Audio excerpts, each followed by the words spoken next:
So the CEO of Grace Kennedy, Mr. Don Webby, has grabbed the post-champs headlines by hinting at the pulling of their $170 million sponsorship of champs if the indiscipline continues.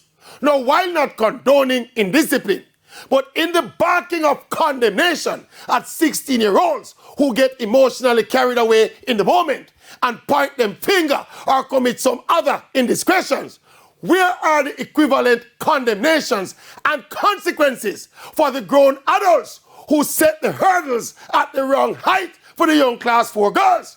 And what about this other case of adult imbecility by this senior official and assistant starter who casually walked into the path of athletes in the middle of the 800 meters, disrupting the athletes and ultimately affecting the result of the race? Where is the outcry and the threat of sponsorship withdrawal for this global embarrassment caused by grown adults? Yes, who should know better?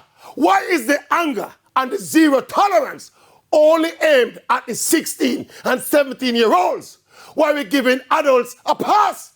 Do we not recognize the clear and present danger of this kind of selective condemnation to the very future of Jamaica, land we love?